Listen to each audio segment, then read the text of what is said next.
garoommadii indoor games ka ahaa iska indoor games basketballada ahaa ayaanu iyagana u qoodaynay oo nu dhisanaa xagga security-ga waxa weeyaan habluhu waxay leeyihiin deyr gaara inamaduna waxay leeyihiin deyr gaara intaa waxa dheer deyr weyn oo guud oo dusha ka soo wareegaya ma aha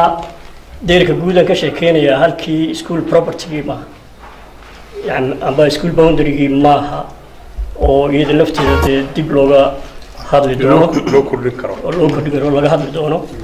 laakiin waxa weeye waa fence imika security oo kale ah oo labada qaybood ku wareegaya labada qaybood waa guud ahaan ugu wareegaya qaybo dhan waxa weeye 430 mitir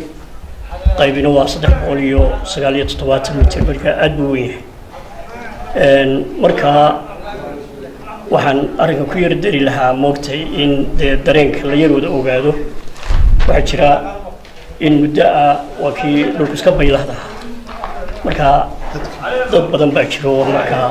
iska daa boundary-gan iminkaanu dhigayno uu gelayo oo maaragtay aad moodo inay kusoo yar durkeen waxba kuma soo durgeeda dhulku iska bannaan buu ahaa marka iminka waxaa nagu yar xasaasiya in yar boundary-ga guud ee siliga ah ee 430 ah oo beero taabanaya moogta waxa mashruuca dhismaha ee daryeel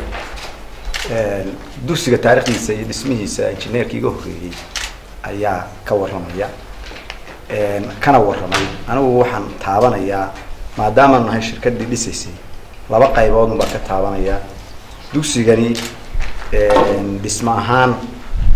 waxa wada hay'adda ama sanduuqa horumarinta Soomaaliland runtii xil weyn bay iska saartay tayeyntiisa xagga dhismaha waxay isaga sareeya intaas oo injineer oo u taagan inuu noqdo mid mustaqbalka muddo dheer sii jiri doona sidaa la eegay daryeel waxay soo dirtay 4 injineer ayaa isaga hooseeya si loo tayeyn lahaa marka waxaanu anagu shirkad daryeel ahaan aanu ballan qaadnay hadeerna aanu wadnaa sidii uu ahaan lahaa mid taariikhda gala oo intii uu dhisnaan jiray 63 sano hore uu dhisnaa mid ka badan inuu dhisnaado marka runtii ujeedada socdaalkayga waxay ahayd inaan u galo marxaladda iyo heerka uu marayo dhismaha dugsigan boardingka ama jaamacaddan meesha aynu qorsheynayno iskuulkan waxaa iskuul caan oo ay ka qalin jabiyeen dad fara badan oo qarankan magac ku leh maanta xilal ka haya jaamacadaha wax ka dhiga kuwa dibadda iyo dalka gudihiisaba muxuu ahaayey rag fara badan baa ama wax ka dhigay ama wax ka bartay rag badan baa sheekadooda anugu ka maqlay dayaxaan ka baxay ama rag badan oo istooyanaya oo leh berigeen dayaxa ku wada jiray iyo berigeen ku wada jiray iskuul caana buu ahaa dowladda ingiriiskuna qorshe fiican bay u dhigtay sahmin baa la samayn jiray iskuulka halka ku habboon biyaa la eegi jiray environmentka deegaanka iyo muxuu ahaayey fayadhowrka caafimaadku leeyahay shabaq la'aanta muxuu ahaayey quruxda dugsiga muxuu ahaayey inuu salka ku hayo xataa meelo beeraha oo kale waxaas qaabkaasa loo saari jiray dugsigan taariikh buu leeyahay rag baa ka shaqeeyey rag baa gacanta ku hayn jiray runtii dhammaantoodba waxay dhintay in ilaahay naxariisto waxay noola waa bogaadinaynaa maantana mar labaad mashaariicdan xukuumadda xisbiga kulmiye madaxweyne siilaan iyo galwadeenka ka yahay waxaanu ugu talagalnay in dugsigan dib loo nooleeyo mashaariicdii aan tuynay buu ahaa dunida iyo beesha caalamka Somaliland intii ay xorriyadda la soo noqotay waxaa la siin jiray mucaawinooyin laga relief and emergency wax muxuu ahaayey bini aadanimo oo marba leeyalka workshopyo talaalo lacag fara badan oo malaayiin boqolaal milyan baa ku bixi jiray sanad walba marka aanu cabano ummadda Somaliland iyo dawladdeedu cabato waxa la yiraahdaa boqolaal ka milyan baa dalkiina gelin xukuumadda xisbiga kulmiye madaxweyne siilaan wuxuu ahaa nin khabiir ku ah mashaariicda wuxuu ahaa shakhsiyaadkii caanka ku ahaa waxa la qorsheynta ereyga qorsheynta ninkii ereyga af Soomaaliga ku soo kordhiyay aqoontii uu bartay ayay runtii salka ku haysay waddanka ingiriiska jaamacadda manchester ee uu ka bartay cilmiga dhaqaalaha isagoo dhalinyaro ah ayuu ahaa agaasimaha waaxda qorsheynta halkaasuu shaqada ka bilaabay 64 kadibna wuxuu noqday agaasimihii guud ee wasaaradda qorsheyntii Soomaaliya kadibna wuxuu noqday wasiirkii qorsheynta haddana wuxuu noqday wasiirkii ganacsiga khibrad badan oo luxdan buu u lahaa oo mug weyn waxa mashaariicda iyo planning iyo waxyaalaha arrimahaasi waxay ahayd waxay sababtay in madaxweynuhu yiraahdo wasiiradii ugu advice gareeyo uma baahnin in adduunkeena iyo kaalmada dunida ina siinayso inagama gacan marnayn ku dhamayno wax la yiraahdo kaalmo iyo gargaar bini'aadanimo waxaan u baahanahay in dunidu wax muuqatayna tahay adduunyada baan u yeernay shirreed donor conference baan qabanay oo lagu qaban jiray Nairobi waxaan u soo rarnay Hargeysa dadkii waxayna siin jiray oo dhan baa yimid dunidii deeq bixiyaashii dawladihii midowga Yurub waddanka Ingiriiska waddanka muxuu ahaayay Mareykanka dhammaanba dawladaha saaxiibbayna oo mahadnaqayna Soomaaliland waa bulsho guba oo taqaan cid caawisa iyo cid wax tarta ka abalka dhicimeen waxayna tareen oo ku bogaadeenna waxaynu xaq ugu lahayna maaha oo wax wana iyagu inoo garteen qorshan markaa ku badhigay aan leenahay uma baahnin in waxaana siiseen gargaar lagu dhameeyo waxaan u baahanay in la abuuro sanduuq lacag badan oo lagu shubo oo anagu aanu baahidii soo qorno mashaariicdan u baahanay idinkuna adduunka gacanta ku haysaan annaguna supervision labadeena qoloba aynu maamulka wada hayno muxuu ahaayay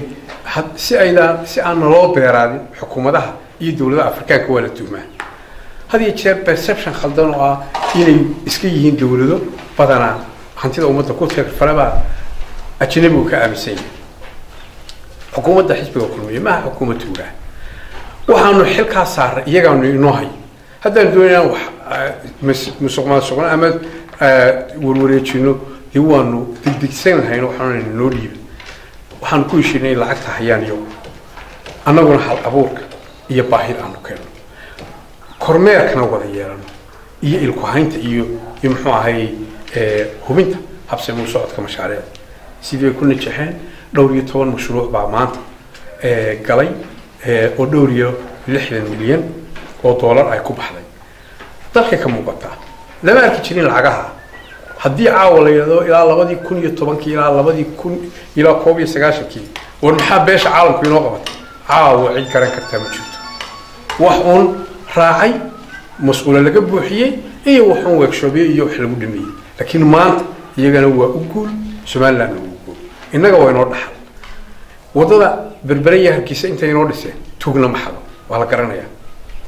dayaxa iskuul waa la garanayaa maanta waa wax jiri doona iyagana faan bay u tahay biyaha Hargeysa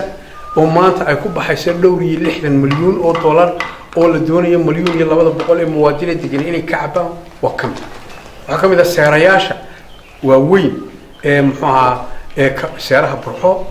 aroori baa kamid waxa kamid ah isbitaalka Laascaanood iyo isbitaalka burxo ayaa kamid ah dhismayaashooda iskuulka boarding case magaalada Laascaanood baa kamid waxa kamid ah mashruuca beeraha abuuri waxa soo dhan wax maanta tajbul oo la taaban karo hal abuurkeeda anaga ah xukuumadda hadii tay biya hadii tay iskuulada mid walba iyaguna way nagu waafaqay waayo bulshada anaga u dawladda baahidooda iyo sida loogu xaqsoonayo gobol ilaa gobol iyo mid waliba wuxuu ku habboon yahay mid baa dekad u baahan midna wadu u baahan midna isbitaal buu baahan ummadana wax loo qaybiyaa waa goboladii ugu dambeeyay cabanayay lahaa horumarku naba gaaro lacag fara badan baa labadan gobol baa loogu qoondiyay sool iyo sanaag marka runtii waxaan aaminsanahay in mashruucan yahay mashruuc taariikhi ah dunidii waxaynu ku tartaynaa wax guul ah iyo lib xukuumadda xisbiga kulmiye lib ah shacbiga deegaanka degan lib ah waxaanu shacbigana leenahay la shaqeeya shirkadda dhisaysa iyo injineerada xayndaabka ilaaliya ka durka xayndaabkaasi gorgortan cidna kala gelmeyn nin beer ka dhigtayna ku soo durkayba dawladdu way muqooneen airport dhan baanu ka rarnay dad muxuu ku soo durkay waan xayndaab ku wareejin halkana kama duwana kuwa waa la mid waxaanu shacbiga leenahay waxaa la soo noqonaysa haybadii wanaagii dayaxa u dhagan nuglaada dantiina ku jirta ubadkiina wax ku baran doono ubad Soomaaliland ka yimaado wax ku baran doono goobtan iskuul silcile oo iska macnaha sama noqon doonto jaamacad bay noqonaysaa إن شاء الله تعالى قرشة هذا ولا رجيا وحنو مهدنا قيا وزير كقرشين محمد إبراهيم أو مشروع عن إسكبراء أنتي الشقاوين كلها وحنو إبراهيم هبنا وحلوين إسكساري وحنو مهدنا قيا بهذا واحد برشة وزارة قرشين المدحة كله لبن وزير بلاش قيسا وحنو مهدنا قيا دجان كان dadkii soo dhaweeyay mashruucan si gaar ah waxaan ugu mahadnaqayaa mas'uuliyiintii iyo siyaasiyiintii deegaanka ka soo jeeday ee hawshan hal abuurkeeda qaybta weyn ku leh aan la ilaawi karin ilhaan maxamed jaamac iyo hinda maxamed jaamac oo aabahoodna ahaa ninkii iskuulkan dhisay dowladda ingiriiska ku qanciyay ee gacanta ku hayn jiray maxamed jaamac guri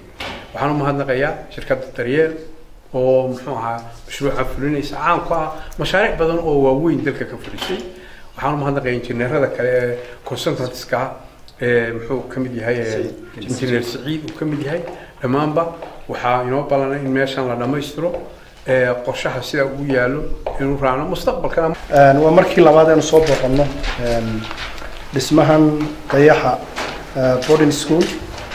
runtii waa wax taariikhda inoo geli doona xukuumadda hadda waa iskuulkan baahi fara badan baa loo qabay gobol ahaan had iyo jeer degmooyinka ama gobolada iskuullada boardingka waxaa jira meelaha aan dugsiyo sare ka jirin oo ilmihii marka uu isagoo yar marka uu dhameeyo iskuulkii dhexe meel uu ka galo haddii faamiligiisu aanu cid ku lahayn magaalooyinka waaweyn halkaa kaga haro halkana waxay sahli doontaa cid kasta oo ku wareegsan ereyadan ceergaabo oo dugsi sare ka soo baxday sare halkii wax ku baran lahaa inay halka noqoto waxyaabaha lagu talagalay mashruucan horumarinta Somaliland mashruucani wasiir wuxuu soo socday iminka muddo marka hakad baa mar ku yimi laakiin alxamdulillah maanta si fiican buu u socdaa lacagta ku baxaysana waa 1.5 milyan iyo 500 oo kun oo dollar baa ku baxaya oo waliba dheereen biyihiina iyagana laftooda waa la wadaa dhawaan baa iyaguna insha Allah la soo xiri doona waxaan filayaa 120ka aruure wax ku dhigan doona ama arday ee 60 kan hablaayeen 60na waa taariikhda markii ugu horeysay waliba gabdhayo la isugu keeno in badan baa laga warwareegay laakiin markii dambe go'aanka waa la qaatay inay wax ku wada dhigtaan waa security gu ma loo adkeynaya halkana waxa loo dhisay gidaar adag waxa nooga soo bixi doona habla tayal sida ay sheegan injineeraduna anigu waxaan ku fikirayay maalmihiin ugu horeysay aniga qoladii gaalada hay'adda donoriska inay meeshani cid kastoo soo gasha in meelaha caalamka ee researchska lagu sameeyo ama dadka scientists ay wax ka soo saaraan insha Allah dawladeena dambe kulmiye ayaan taana ka filaynaa inaan ka dhigno meel jaamacad oo lagu soo hirto waa aqoonta Soomaaliland lagu keeno oo wax laga soo saaro insha Allah haddii la hayraado waa ku soo dhawaanaya wasiirka